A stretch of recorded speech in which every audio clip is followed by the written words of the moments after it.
exciting. And I really took my time with it. I put special socks on and I felt my feet as I did so. I made sure the bottom of my feet were clean. And when I put the shoes on, I listened to the laces pulling through the material as I opened them up to get them ready to put on my feet. Then I felt the material going over my feet.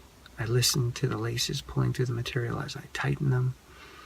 I spent time tying the shoes, and I got really comfortable engaging in this step that's absolutely essential for me to do or to take in order to get out and do the run. And same with the car. I spent a moment in the driveway, getting settled in the car, getting comfortable with the car, feeling the seat, feeling the steering wheel, feeling the key in my hand, listening to the sound as I turned it. And in a moment, I'm going to get outside the car and I'm going to stand there and I'm going to feel the temperature. It's in the high 50s Fahrenheit, a little chilly, kind of nice for running. And I'm just going to let myself get used to the light or lack thereof, the temperature, and being outside. And when I get comfortable there, I'll take the next step, which is to start my book, start my watch, and start running. And the whole point of this process for me is to show myself again and again and again.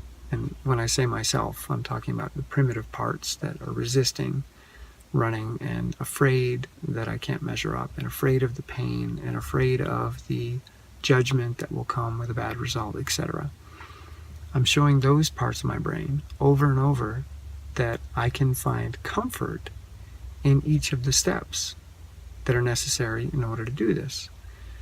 Because it lumps all the steps together into one big thing, and then it fears the whole thing, but you don't have to do the whole thing at once. In fact, you can't.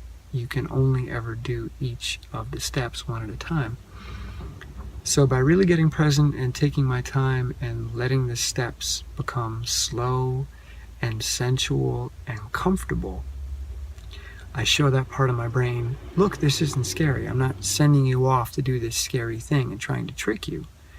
This step is actually really enjoyable if we take our time, if we engage in it in a sensual manner. And same with getting in the car, and same with getting out of the car. And I can keep doing that over and over again until my brain gets to see that the thing that I'm afraid of isn't anywhere to be found. And when I start running, I'll start running very, very slowly. I'll be jogging, I'll be plodding along until that part of my brain gets comfortable and I realize, this isn't so bad. I ate a lot tonight. I had a huge dinner, which is something I often do when I'm stressed. And the more stressed I am, the more I eat. So I'm feeling that. I'm feeling a lot of food in there. And I finished eating a little over an hour ago, so it's not even close to being digested. And I'm going to feel that, but I'm going to be moving so slowly when I start the run that I'm going to show that part of my brain that, look, you can run with a full stomach and it's not bad. You can actually be really comfortable doing that.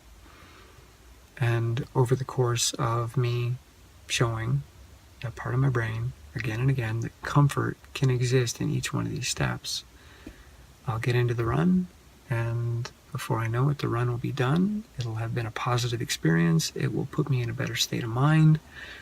Number one, because I'm being physically active, which changes the chemistry of the brain and the body. But number two, because I did the thing that I was avoiding. I did the thing that I was afraid of. So that's going to feel good in a different way. So this is my process. And I'm not excited to run right now. I'm not looking forward to run.